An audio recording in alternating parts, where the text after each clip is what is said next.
we're shaping up for a busy December, and we're kicking off the start of December with a card in UFC Austin, Harry, and it's a massive card as well. Beneil Dariush, Arman Tsarukyan at the top of the bill. A newly formed co-main event, Jalin Turner takes on Bobby Green. We have former flyweight champion Deiveson Figueiredo coming up to bantamweight division to take on Rob Font. Sean Brady versus Kelvin Gastelum, welterweight banger. Punahele Soriano versus Dustin Stoltzfus will kick off the main card. We're going to cover all of those fights over the course of the next 30-40 minutes or so. A couple of ones on the prelims we'll give a brief mention to. Obviously, Guida, Miesha, Tate, Drakkar Close on the prelim section of this card, and it's a damn good one, Harry, isn't it? This is we've kind of had an up and down last couple of weeks when it comes to cards on paper, at the very least. Name value. There's a lot of meaning around a lot of these fights as well. So I'm excited for this one. I'm sure you are as well. Yeah, it's a screamer of a main card. It really, really is a screamer. I mean, we were talking offline when we started looking at this card that, you could chuck almost any of these fights on the main card of a pay-per-view. You know what I mean? Like, you can absolutely see Dariush Tsarukyan as a co-main event to a pay-per-view. You could see Deiveson Figueiredo Rob Font as like a middle of the pack card. Middle of the card type fight. Sean Brady, Kelvin Gastelum is an absolute screamer of a fight. You know that Punahele Soriano is coming to fight, so that'll be a fun one. And then obviously Jalin Turner, Bobby Green. It's a shame Dan Hooker had to step away from this fight, but look, Jalin Turner is a fine replacement. I got no problem with that whatsoever. It's a screamer of a card, really is. Really, in reality, it's only one title fight away from being labeled a good pay-per-view from what we've seen this year. The main event, let's get straight into it, Harry. Beneil Dariush, Arman Tsarukyan. Dariush coming back off that loss of Charles Oliveira, UFC 189 in Vancouver. Tsarukyan coming off the back of two good wins over Damir Ismagulov and Joaquim Silva. And we find ourselves with this fight in a kind of a perfect accumulation of expectations, or maybe wonder, maybe might be a better term, on both of these fighters, Harry, because what we have in Beneil Dariush is him coming back off of a long winning streak with that loss to Charles Oliveira. Obviously very disappointing. Didn't look great that night, I have to say. I'll get into maybe how I felt he was on fight week. I was there in person.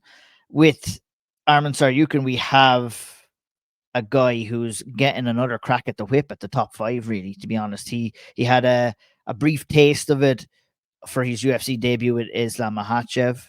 Came in and caused Islam fits on occasion, and that fight ended up losing a decision. His next port of call really was against Mateusz Gamrot, really close fight, lost that fight. That would have propelled him into somewhat similar of a fight like this. I think he didn't get that, so it was back to the drawing board, but here he is again with Beneil Dariush. And I don't know, I guess the first question I have for you, Harry, is that do you feel that this is a really good time to fight Beneil Dariush, or a really bad time to fight Beneil Dariush? Who knows is the honest answer. Like, I think for Beneil, okay, 22-5 is a very stellar record, but Beneil's also 34, and 34 at 155 is quite the age to still be fighting at the absolute apex of a division. And look, I think we're going to see on Saturday night is the honest answer. And I know that's a little bit of a cop-out, but I don't think we can take too much away from one bad performance against Charles Oliveira. The winning streak that he managed to put together just before that loss was astounding. That the 155-pound division, we say at any chance that we can get, it's an absolute murderer's row. I mean, coming in and fighting Islam Makhachev on short notice and running him as close as he did for Arman Tsarukyan was an unbelievable way to get us out of our seat and say, okay, motherfucker, we know who you are. Like, we recognize your name. That's fine. That Gamrot fight was razor close. Could have gone either way. I think you and I disputed that at the time. But I think for this...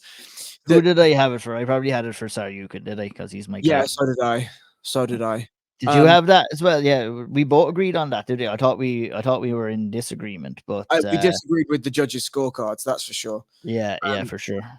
But I think specifically for this, it feels like time for the new blood. It feels like time for Arman Tsarukyan. You got Dustin Poirier angling towards UFC 300. You've got Tony Ferguson is nowhere near a ranking anymore, really, in terms of his skill set. We have Islam Makhachev as the new breed, the head of that 155-pound division. Obviously, he's fought Alexander Volkanovski twice now. Charles Oliveira, whilst he's still absolutely there and thereabouts, obviously the injury dropped him out of the title fight, and so that sort of puts him in a strange place. And then we've got Gaethje, who hasn't fought in a while. Michael Chandler hasn't fought in a while. Conor McGregor obviously hasn't fought in a while. And then you have Beneil Dariush and Arman Tsarukyan, whatever. And so there's an opportunity here for some fresh mix-ups in that top five. We've got Fiziev there. We have Gamrot in and around there. And it just, to answer your question of, is it the right time to fight Beneil Dariush right now? The time just globally in MMA right now, it feels as though it's a time of change. It feels as though it's a time of sort of Febrezing that division. If anyone else gets that reference, fair play to you. But it just feels like there's some freshening up to do in 155. There is, and look, at Fiziev did get that opportunity to try come in and failed. Tsarukyan has been on the boundaries as well as Gamrot as well. And I do feel, I agree with you 100%. I feel that it will almost be complete, I'd say, over the next 2 years or so, whether Islam decides to stay or not. I think,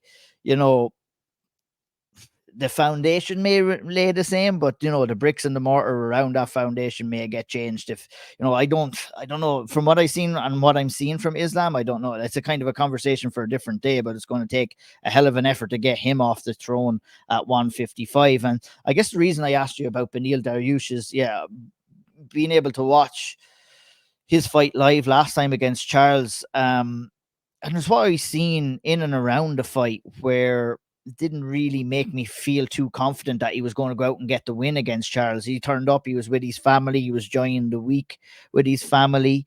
And, I was talking with Sean, we were on Sherdog, I was saying the same as well. It's like, you can listen to people do interviews, do pre-fight interviews and everything like that. And, when somebody says something at times, you can feel it and you can tell that they believe it. But I can't really say that I got that feeling from Beneil Dariush. And I don't know whether he felt the writing was on the wall. I don't know whether it was an injury coming into the camp. But, it was a bad stylistic matchup for him, I think, against Charles. And I'm wondering about all of the 8-fight win streak. Like, I mean, a guy goes and wins 8 fights in the lightweight division, he should be getting a title shot. I think that goes without saying. We would be all on the same opinion here. And I feel, does that mentally take you away? Because what we have is Arman Tsarukyan. We have Arman Tsarukyan, who's young and who's hungry and who wants everything that Beneil Dariush has and has tasted that competition between Islam, and he wants to get in and taste it again. And I think at 34 years of age, those are the big questions I have over Beneil Dariush. Now, the big questions I'll have over Arman Tsarukyan is he well-rounded enough yet? I think that's the big question coming in here. We know that he is this crazy, athletic, explosive wrestler, but that kind of plays into a little bit of Beneil's game a little bit, Harry. Would you agree with that? Yeah, and just before I answer that, if you don't mind, I want to piggyback on something you just said there, which is, it does feel like the UFC has kind of done a disservice to Beneil Dariush. And in some aspect, I think Beneil Dariush has done a disservice to himself in that. And let me play that out a little bit. If you have an 8-fight win streak at 155, how is it that you're not screaming from the mountaintops for a title shot? Now, Beneil Dariush is not really that man, right? He'll say that he's a family man and he loves to train, and the thing he loves more than anything is the thrill of competition and the thrill of the fight and all of these things, and that's grand, right? That's fine. That's absolutely fine. But this thing is not a meritocracy, right? It just isn't, because not many people put together a run of 8 fights at 155. The only person that comes to mind immediately is either Islam Makhachev or it's Tony Ferguson. And he didn't get his title shot either, And so I feel for Beneil Dariush, there is an element with which he really, really should have had that title shot. And now, does he get it if he beats Arman Tsarukyan? I don't think so. Does he get it if he's he's the alternate for Charles Oliveira versus Islam Makhachev 2? Maybe, but I just, are the UFC willing to put a 34, 35-year-old into a title shot, knowing that, he's got 3-4 years left on top of that? I don't know if he has, though, that time, right? I'm not sure. Yeah. So there's that aspect to it, right? But to your point on the well-roundedness of Tsarukyan, that's a really interesting point to me as well, because he comes in and showcases this wonderful grappling acumen, this wonderful regimen of scrambles and, flowy movement and submission attempts and lovely sweeps against Islam Makhachev. Had Islam Makhachev, as you said, he took him down at one point. I mean, it wasn't classed as a takedown, but he took him down at one point. There was absolutely mad scrambles that we saw for 3 rounds. But Beneil Dariush is a scrambler, that's his thing, And a scrambler who has power as well, where it's like, I've been really kind of focused on, because obviously I've been shouting from the rooftops about Arman Tsarukyan ever since. We both have, look, to be real, after seeing what he did against Islam, and it was about putting everything together. I think we don't know whether this is going to be the perfect fight or the worst fight until probably after Saturday. It was an unfair question, really, but it was one more so to kind of open up the topic of conversation than anything else. And with Beneil, I mean, I'm going to piggyback off what you said as well. It's like, it seems to be a trend in the UFC with Beneil's situation that, we have Arnold Allen in the featherweight division, 8-9 fights in a row, and then he gets not rewarded a title shot. He gets rewarded a fight that he probably should have been rewarded in reality, 5 wins into that win streak against Max Holloway or something like that.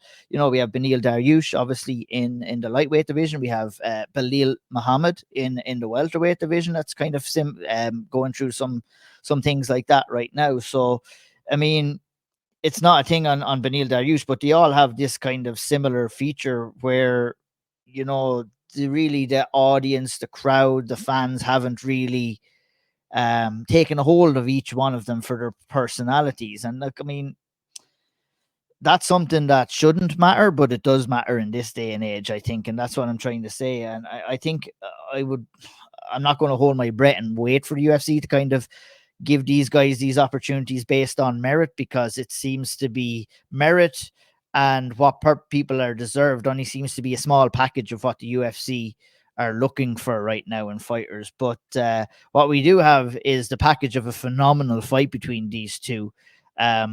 We have this scramble heavy grappler with power in his hands and Beneil Dariush, and we have this athletic scramble machine in Arman Tsarukyan that, I still think is finding his way in mixed martial arts a little bit, and especially coming towards the upper echelons of the division.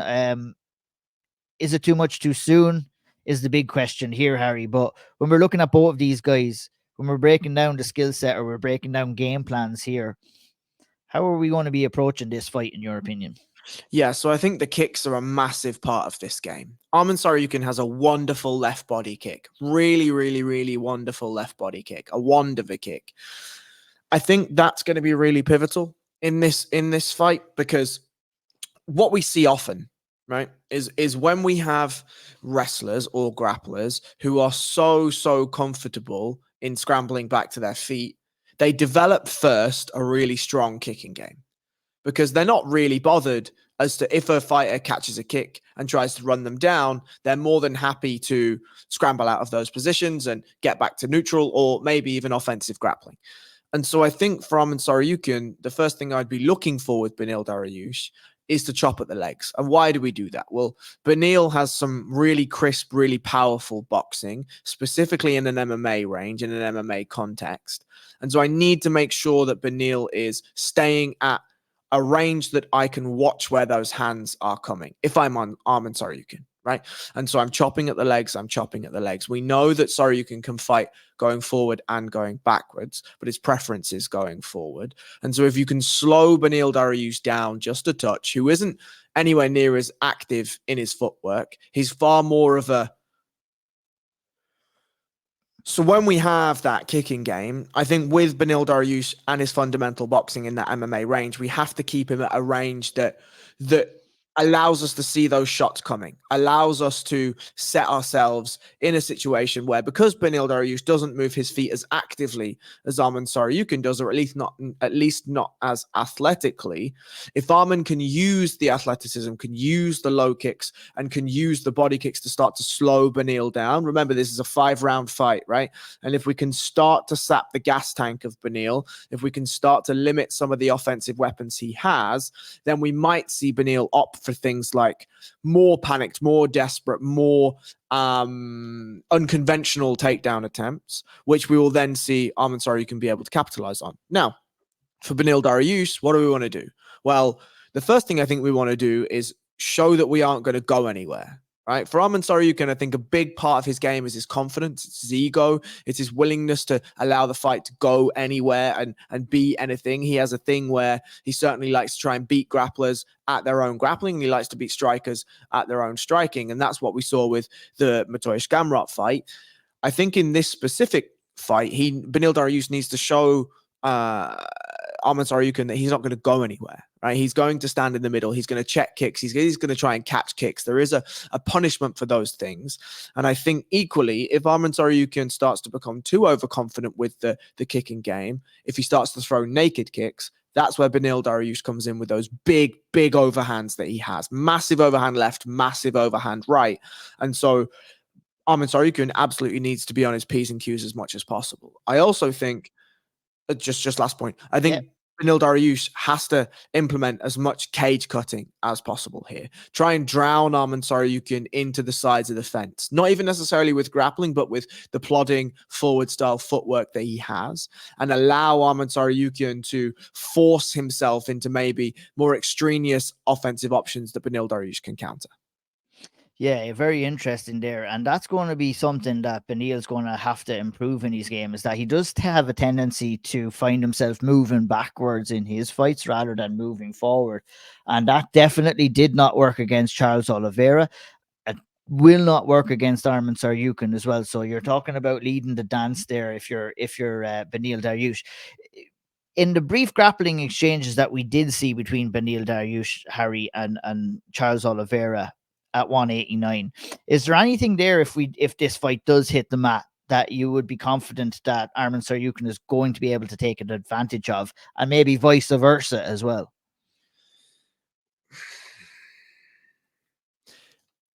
I'm going to sort of go against my own self a little bit here, I think. And I think that Arman Tsarukyan is a better MMA grappler than Beneil Dariush is. Fair. I think his ability to meld together both positional dominance, activity in terms of improving his position, but also landing damage is really, really, really good. We saw against Joel Alvarez, where Joel Alvarez is a very, very, very good straight sport grappler and a pretty decent MMA grappler.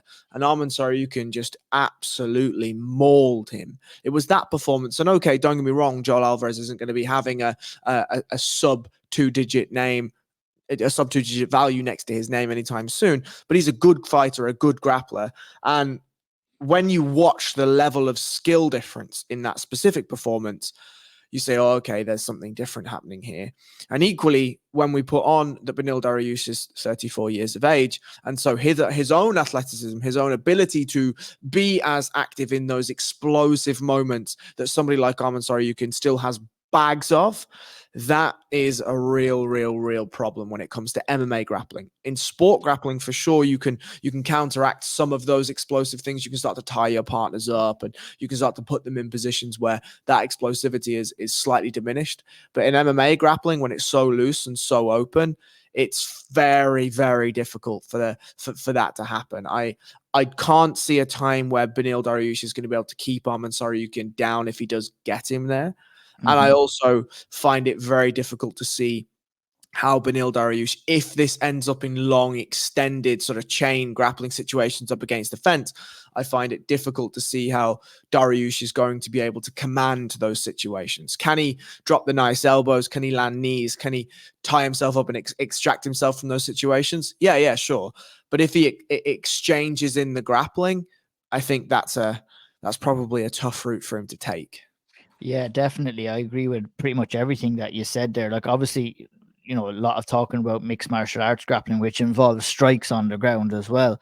And we know Arman Tsarukyan has the ability to get off strikes and nasty ones at that as well. I think something that Beneil Dariush hasn't really had the chat, like really showcased us all that much, especially against elite level guys, was that ability to do damage. Last week I was a little bit on the fence. I think for me, obviously, like I said, being a fan of Arman Tsarukyan, I've been really paranoid not to be picking or making my judgment based off how I feel in my heart and more so in my head. But the more and more I do think about this fight, Harry, the more and more I'm leaning towards Arman Tsarukyan and the amount of ways he has to win this. I really feel if there was one part of Arman Tsarukyan's game that he needs to improve, it's his boxing. And I'm wondering if Beneil Dariush is going to be able to try and expose that to get off his arse. Because Beneil Dariush's boxing isn't too bad. It's effective. He's not the best boxer in the UFC, but he knows how to use his power. He's not afraid to take a shot, to give a shot. And, we've seen him do that many times where he looked in trouble and then ends up being giving out a knockout instead of receiving a knockout. Obviously, look at Drakkar Klose, who's on the same card as him. He could tell you a story about that. I think, we spoke about Arman Tsarukyan and having his confidence taken away, but I think the big question here is what's Beneil Dariush's mentality coming in here, and how can Arman Tsarukyan take away Beneil Dariush's confidence? And I feel if either men can do this, and I feel if it's a battle to see who can take who each other's confidence first. If it's Arman Tsarukyan early, I think it's going to be a long night for Beneil Dariush. If you're Beneil Dariush, you're looking to try and bring Tsarukyan into deeper waters later in the round, see if some of that explosiveness will go, see if he can catch him and gain that respect on the feet. I do feel though, if you're Beneil Dariush, Harry, you've got to fight this fight in a phone booth. Like, you've got to be so close to Arman. You've got to not allow him to get off his kicks. You're probably going to defend his takedowns a little bit easier at close quarters rather than if you allow Arman to set them up at distance, because he's so quick, because he's so explosive. It's just the sooner like we're talking this fight out, and the more and more it's kind of a less and less of a chance that I'm giving Beneil Dariush here. Any final thoughts on this one, Harry, before we call her on and we move to the next one? So the question I have, right, is the Mateusz Gamrot Arman Tsarukyan fight, which was, a year and change ago, was fought at such a high clip for all 5 rounds and neither men slowed down. Can Beneil Dariush hold that pace for 5 rounds? He wasn't able to against Charles, was he? He actually, Charles, I didn't expect, I thought, what I was surprised about, I wasn't surprised at the result between Charles and Beneil, Harry. I was surprised that Beneil broke in that fight, I think, and he broke pretty early. And that was a worry to me. That like kind of highlights more of what's going on with Beneil Dariush. Does he really want this? Because maybe look at it might be harsh to say, but the title hopes for him are pretty much slim and none at this stage. Like you said, even if he wins this fight, he's likely going to have to fight one more. If he can win that, maybe, perhaps. What age is he going to be at that stage? But look, he's taken this fight. He's accepted this fight for some reason. And it's the perfect fight for him. This young, hungry, up-and-coming guy in Arman Tsarukyan. If he can do it, he can gain all that kind of... He can gain all of what he gained during that 8-fight win streak almost back in one fight if he goes out there and performs impressively against Arman Tsarukyan. It's a tough task. I'm not sure if he's going to be able to do it, but I'm damn sure looking forward to seeing what happens in that fight. That's a crazy good fight. One of the best matchups that we've seen in the last little while, in my opinion, at the very least. We good to move on, Harry? Or you have any other final thoughts? We all good? Let's go. No problem. Let's go. The guy who is ready to go is Jalin Turner. He took this fight on short notice, Harry, against Bobby Green. And for that fact alone, it's very hard to get a read on this fight overall.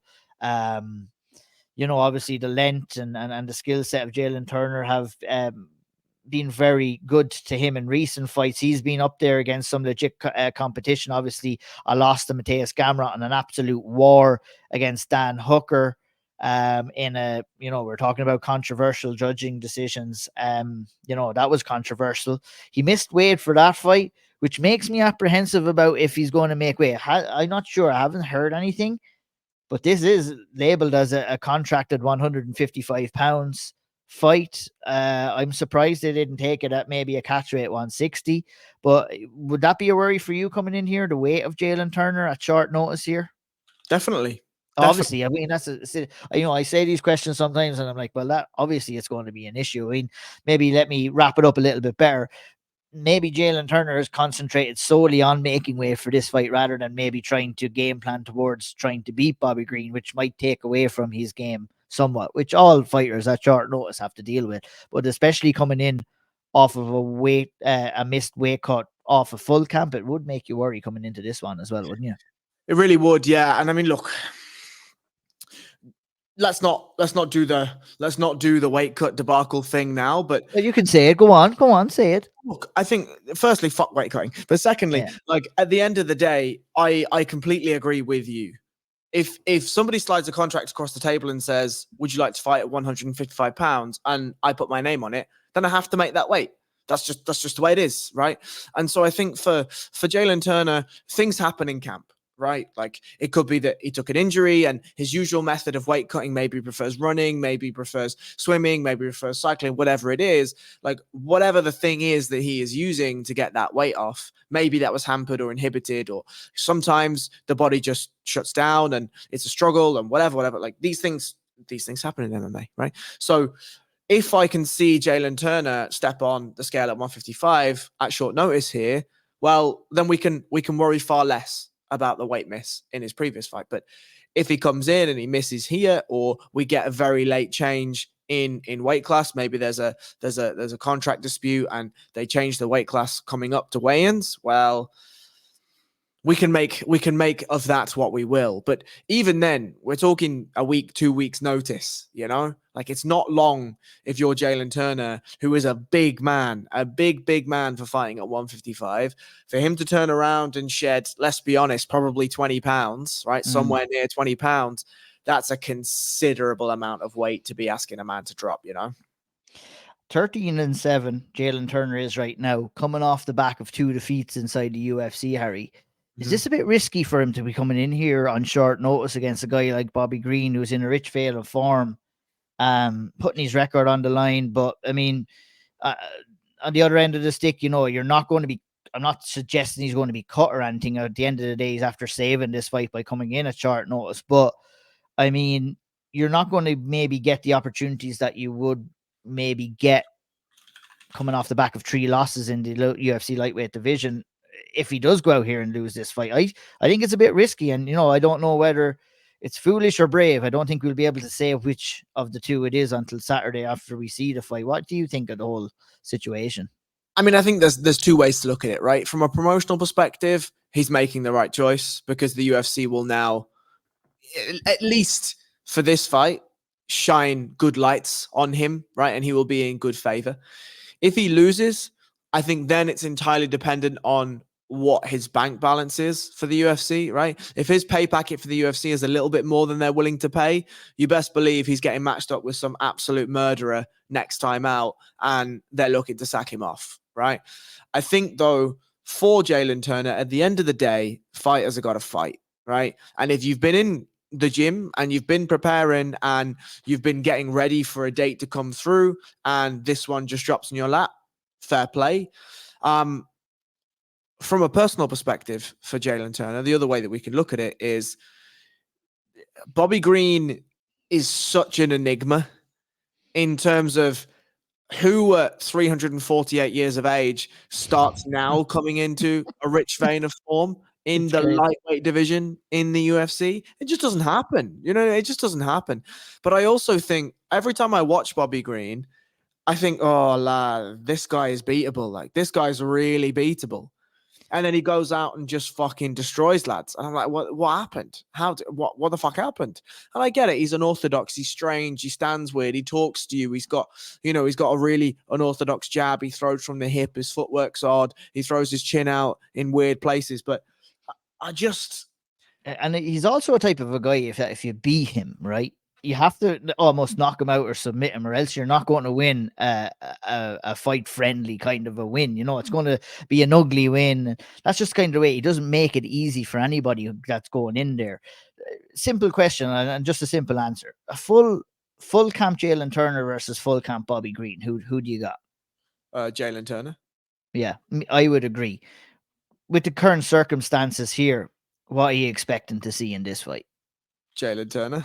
Yeah, I kind of lean on them as well. I mean, there's all like I think the fights that are important here is the fight before the fight, and that's the fight with the weight cut. It's how much it takes out of you. I'm thinking everything that we've said so far is what Jalin Turner is thinking in terms of he's looking at a guy like Bobby Green as a guy that he feels is beatable.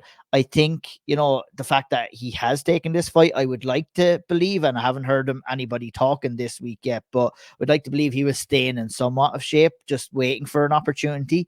I'd imagine he's hungry after being defeated in his last two fights, and obviously very disgruntled after that Dan Hooker decision as well. So the other kind of thing we're seeing is that Bobby Green coming in and doing what he did to Grant Dawson really throws a spanner in the works here, because, you know, he came in, he looked good in that fight for all of 30 seconds.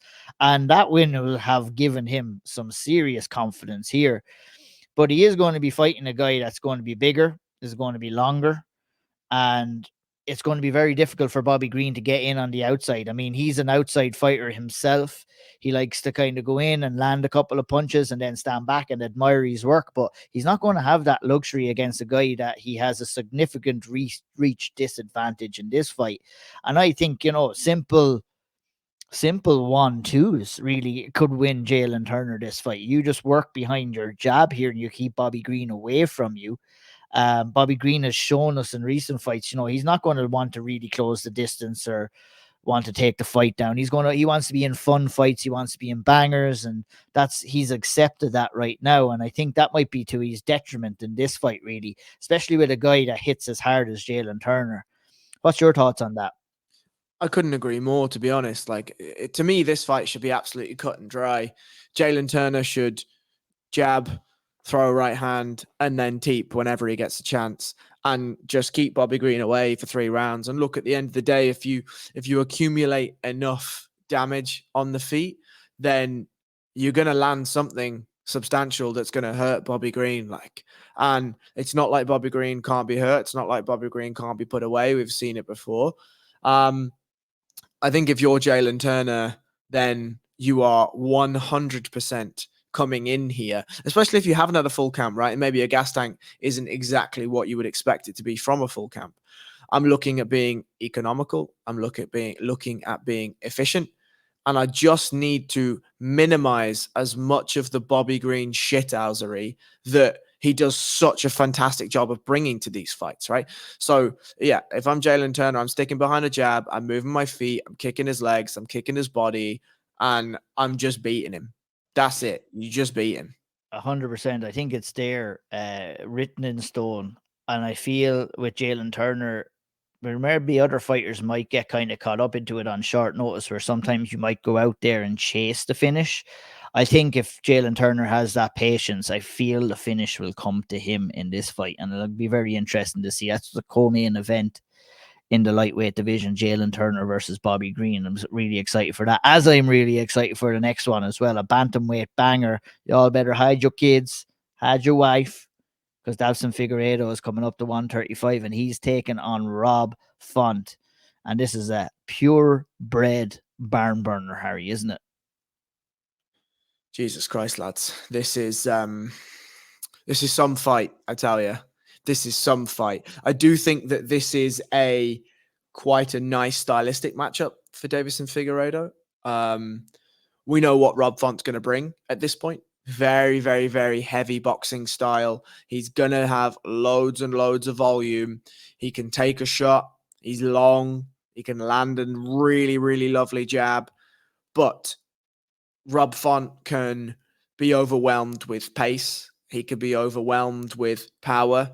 Obviously, the big sort of judging, pointing that happens over the last little while was Chito Vera versus Rob Font, and that's how you score fights, by damage, right?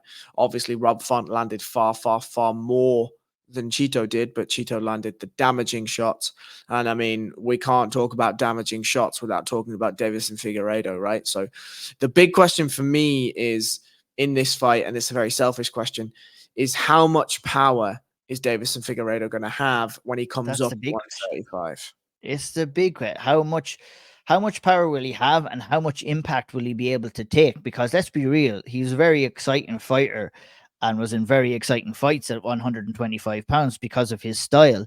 It's a kind of a hands down, jumping in, jumping out, kind of throwing shots from your waist kind of a style, which was very effective for him. Obviously, it's seen him crowned as the champion down at flyweight, but I mean, you can't be as loosey-goosey up at 135, and you can't be as loosey-goosey against a guy like Rob Font as well, who does have some big power in his hands as well.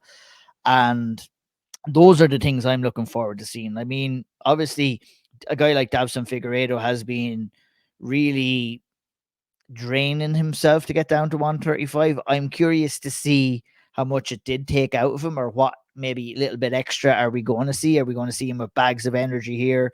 We're going to see him firing at all cylinders for 3 rounds, because sometimes we can see guys move up in weight and, finding it hard to kind of adjust, dealing with that extra weight on their body during the fight time and during the camp and stuff like that. So all of those questions are mad up in the air. Do you think Figueiredo has a good chance here? Do you think this is it's just about enough of a fight to make us wonder on both sides? Like, I'm not surprised if he goes out and loses this, and I'm not surprised if he goes out and wins this. It's almost a perfect fight, and you need to throw him in here against a guy like Rob Font because he is getting on in age as well and doesn't have enough time. But your thoughts overall on the fights? What should both of these guys be looking for? Rob Font needs to stick to his actual game in this. Like, the length and the reach is certainly going to help him. He might have to stuff a few takedowns. He might have to work away on the outside and draw Deiveson Figueiredo in and then land jabs, set him up for right hands as he comes in, try and chop the legs a little bit if he can.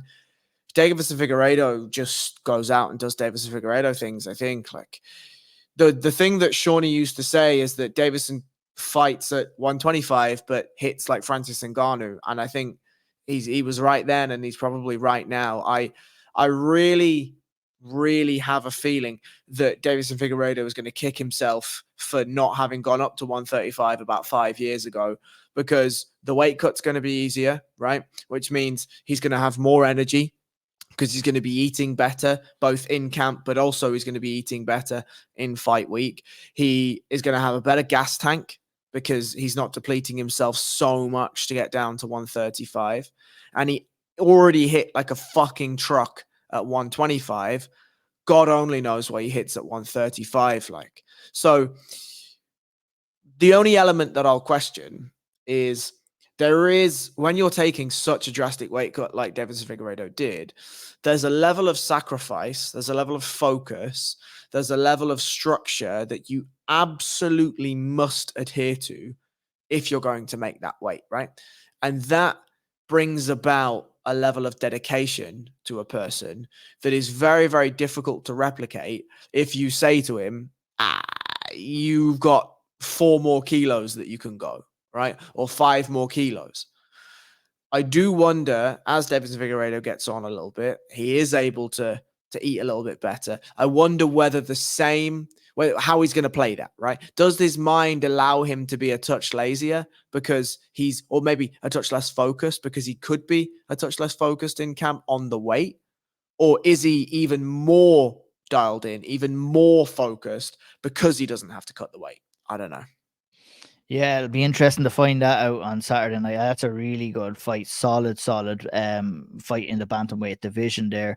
Talking about dedication and getting down your weight and everything like that, Harry, is a good topic of conversation and a good segue to our next fighter here, and that's Kelvin Gastelum, who is moving back down to welterweight, who looks very trim, it has to be said, looking at pictures of him coming in here. And is he at a stage of his career that he's finally starting to get his priorities in order? Because he was a guy always flirted with welterweight, flirted with middleweight. We don't really know what to expect out of Kelvin Gastelum, but we do know what to expect out of Sean Brady. Sean Brady has been a stamp on the 170-pound division and in the top 10 of the 170-pound division for quite some time. Has had his fair share of bad luck recently, obviously dropping out with injuries. From the Michael Bahia fight, obviously Jack Della Maddalena, he dropped out with that fight too, but he's here, he's against Kelvin Gastelum, and he'll be hungry to get back. He'll have the bit between his teeth after dropping that loss to Beneil Muhammad in 2022 in October. So just about almost 18, well, not 18, I guess 14 months since we've last seen him, Harry. What are you expecting to see from both guys in these fights? I have absolutely no idea what I'm going to see from Kelvin Gastelum. Simply because, like, okay, he looks trim, he looks ripped, he looks ready. I mean, how many times have we said that? Do you know what I mean? Of course, yeah. No, you can't take that for it. You have to wait and see how that transcribes into the octagon, really. Right, and I also think at 32, Kelvin Gastelum is way older than that. He really is, and like, there's something that failed weight cuts takes out of you.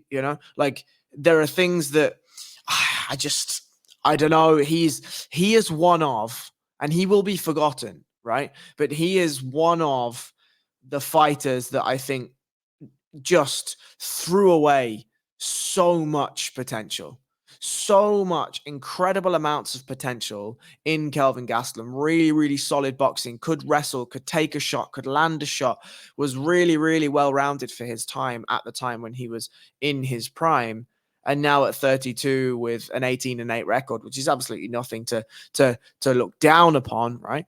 But should have done way more. And I don't think now is the time at 170 that he's going to rush himself to a title shot and or a title reign, especially when you're being put in there against somebody like Sean Brady. Now, that's a big point that I would have too. Like, I mean, you want to test yourself down at the weight.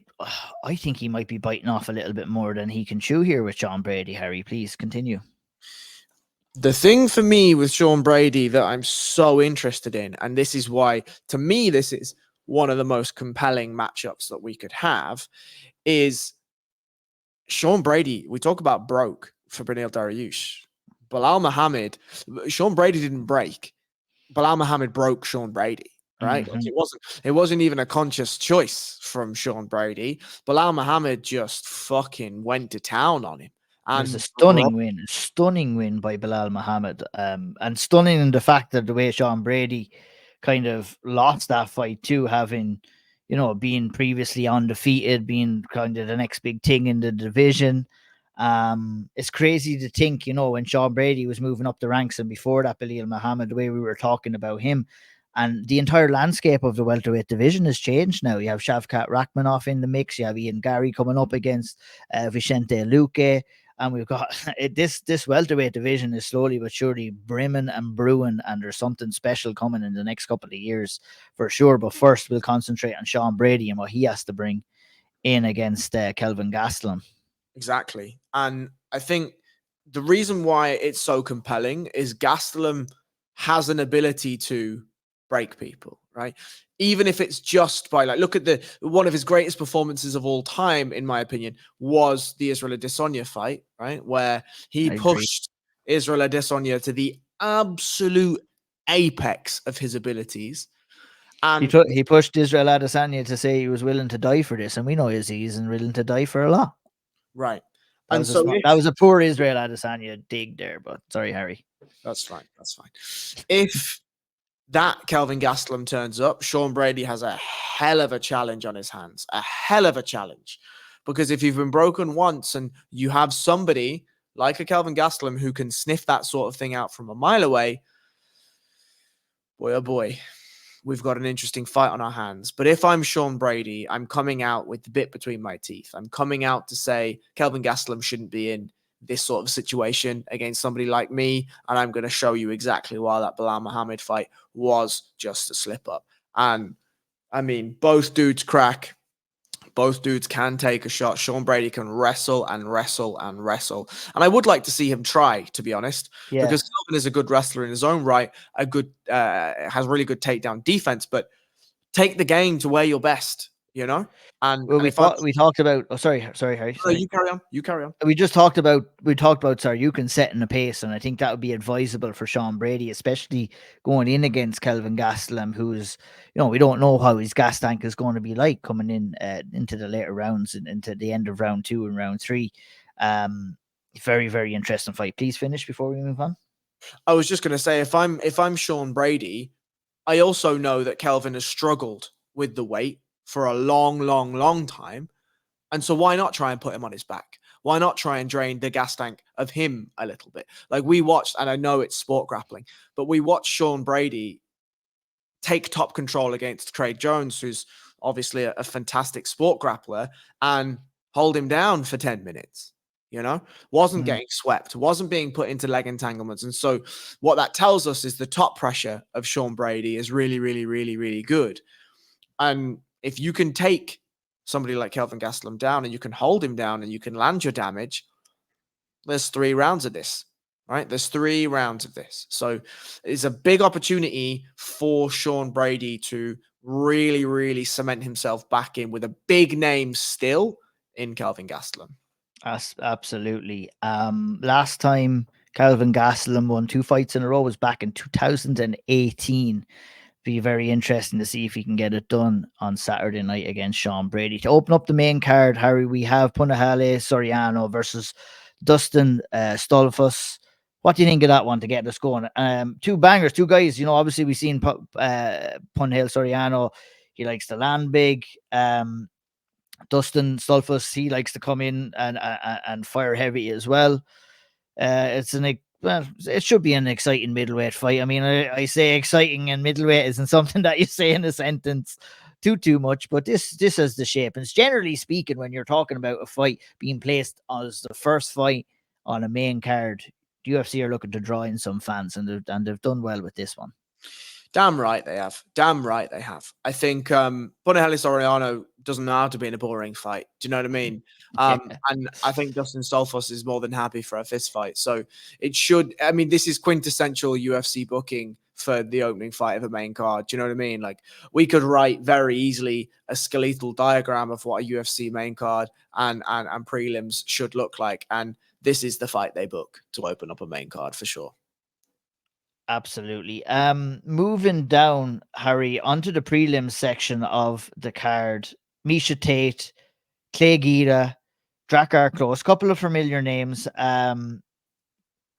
Jared Gooden, I thought it was Jared Gordon for a minute. Let's talk and focus a little bit first on Clay Guida.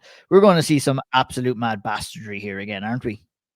Yeah, absolutely. I think this is a tough enough fight for him. I know Joaquim Silva's 34, but he's still got something in the gas tank, right? He's still knocking out Jesse Ronson. He's still submitting Neil Magny. He's still fucking losing to Ricky Glenn. That's unfortunate. But, this is the right type of matchmaking for somebody like Clay Guida in this type of his career. But Joaquim Silva still isn't a pushover. And when I watch Clay Guida, his shoulders don't move, his head doesn't move, his body looks just completely broken. And yet he still manages to get slapped by his brother and then take a foot down and control them for 3 rounds. And look, I'd love for him to do the same.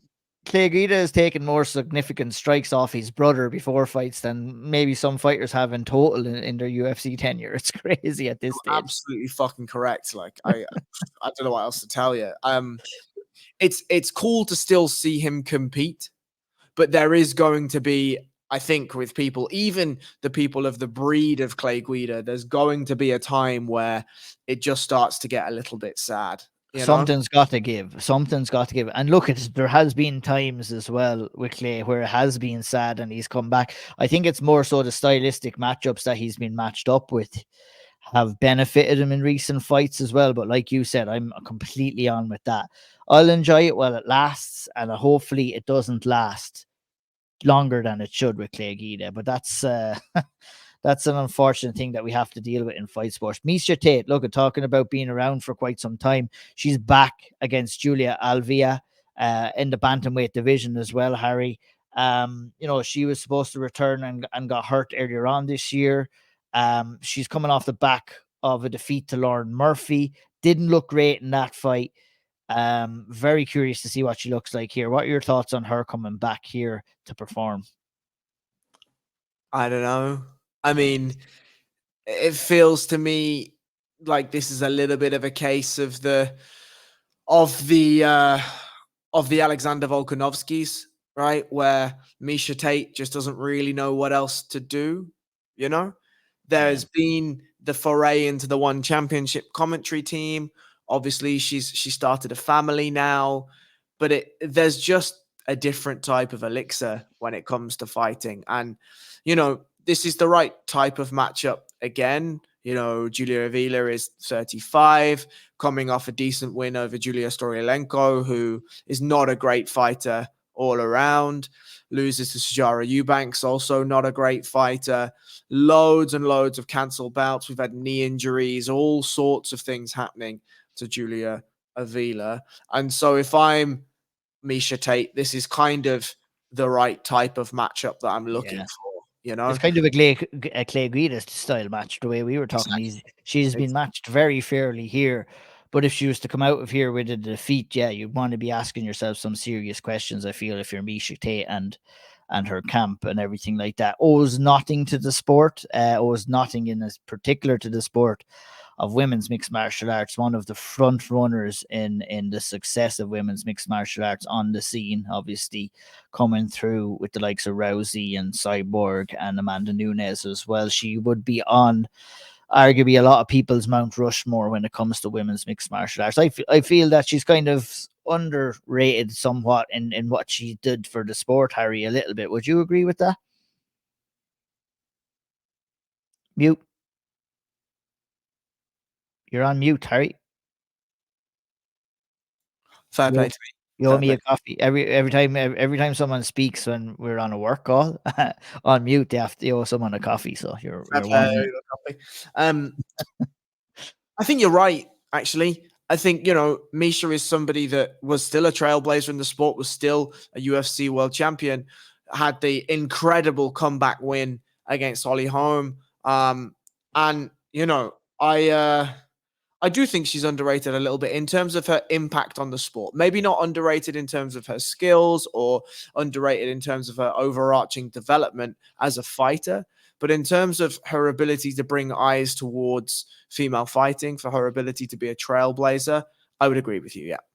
100%. Prelims overview. Not too much else to talk about on the prelims.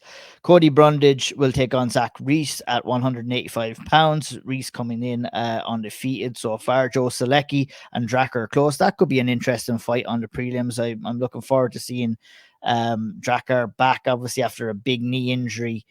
Steve Garcia versus Melquizel Costa. Interesting one at 145 there. Ihor Poteria versus Rodolfo Bellato at 205. Poteria is the Ukrainian gentleman who stopped Shogun Rua in between two defeats. Hopefully, I can never cheer for a man who beat down my guy Shogun Rua. Wellington Turman, Jared Gooden at 170. Jamie Lynn Hort of Canada will take on Veronica Hardy to open up the fight at 125. The return of Veronica Hardy. Dan, on the MMA Hour, spoke about Veronica and putting everything together. She was back off a long layoff. She looked decent enough in recent fights, Harry. She's coming back in here. Obviously, she beat Juliana Miller in her last fight, but Juliana Miller is not really that good, and she will have a bigger test, I feel, against Jamie Lynn Hort coming in here 6-0 after a win over Katie Hohen in her last fight. Are you excited to see Veronica Hardy back in there? Yeah, I mean, look, she's an interesting wrinkle in the division, Like, it did seem like it was just a struggle to put everything back together. It was a struggle for her on fight nights to really show who she was and the things that she'd been working on. But yeah, I mean, I think she's an interesting wrinkle in the division. Obviously, as I've just said, she's getting on a little bit in age, but she's with somebody that studies MMA as judiciously as Dan Hardy does, and she's in a good camp at Hardy Wallhead, and she travels around and she trains with a ton of people, and she's really, really in the MMA sport as a representative, especially in Latin America. And I just think that, if she can, utilize the wrestling that she showed against Juliana Miller and put some things together on the feet. I'm not saying she's going to win a title, right? I'm not saying she's going to be a highly ranked opponent, a highly ranked fighter, but she can certainly have an interesting run in this division for sure. Absolutely. It'll be interesting to see how she gets on and everybody else on the card. We covered the majority of the fights. We will cover and break them down in full, each and every fight on this card, on the balance breakdown next Tuesday. Head on over there and follow that man at BJJ_Harry Powell. Follow Balance Grappling on Instagram as well while you're at it. Great videos, instructional videos over there. Definitely check them out if that's your thing. At O'Neill MMA. I'm already excited to break down these fights on Tuesday, Harry. I can't wait. I wish these fights were tomorrow. I wish we could get them over and done with so I could come back on and break down all the action, but we will have to wait. Beneil, Dariush, Arman, Tsarukyan, Jalin Turner, Bobby Green, Rob Font, Deiveson Figueiredo, Kelvin Gastelum, and Sean Brady. Cracking fights that we're going to tuck into next week. Until then, take care, folks. Thanks for listening, and we'll talk